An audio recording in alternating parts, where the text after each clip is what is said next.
Hi,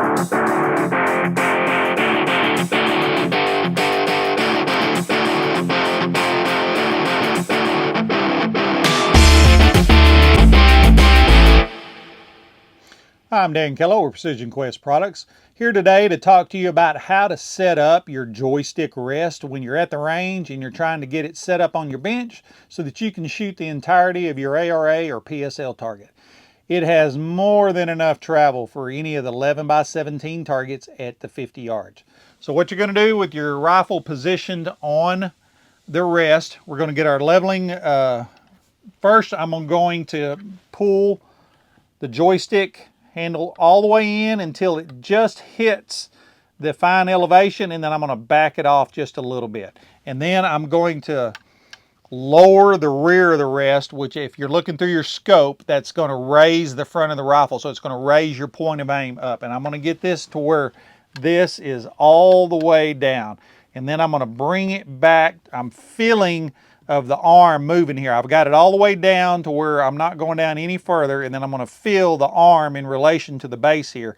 And I'm going to turn my fine elevation adjustment until I feel this arm just start to move off of the base right there. It's just starting to come up. Now I'm going to lower my Mariner wheel and get this front thing as low as possible. Now, there we go. Once I have this all the way down, go ahead and lock that back in place. Now, looking through my scope, I'm going to look at my target and I'm going to position the rest on the bench so that I'm looking at the left side of the target. I'm going to get just off the paper to the left side. So once I have this positioned to where I'm on the left-hand side, just off the paper, then that's where I'm going to go with it. And then I'm going to put my super feet on.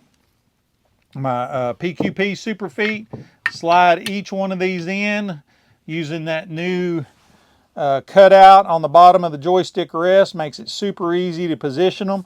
And you can just slide them in and they're going to position themselves, get right in the center. And then what we're going to do is we're going to bring this up so that all three just start to raise up. And as they just start to raise up, then I'm going to use the bubble level that's built into the rest. And I'm going to level this thing left and right.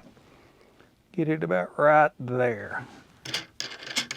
And then I've got it up off the bench and I've got it level from left to right. And so once I'm to that point, then I'm going to lock these three leveling legs in place. Very important to do that. Don't want this thing moving around on us during the match. Now, I should still be positioned to the left side of the target. Now I'm going to loosen the front Mariner wheel and I'm going to raise my rifle until I'm just off the paper at the top. I'm going to be just to the top of it. And I'm going to bring this up as I'm looking through my scope, and when I get just to the top of it, then I'm going to lock this down. Now you've got quite a bit of travel here, depending on how far you need to go. If you do not have enough travel with the Mariner wheel up front, you can get some more height out of the front leveling legs, but I would do that as a last resort. I love to keep my rest low with the center of gravity as low as possible. So once you get your crosshairs to where it's just off the paper to the top and just off the paper to the left, then I'm going to lock this down. Now, as you move your fine elevation here, your fine windage here and your fine elevation here, you'll have more than enough travel to get all over that 11x17 target. So that's how I set up my joystick rest. I hope that helps you out and appreciate you tuning in today. And we'll see you at the range.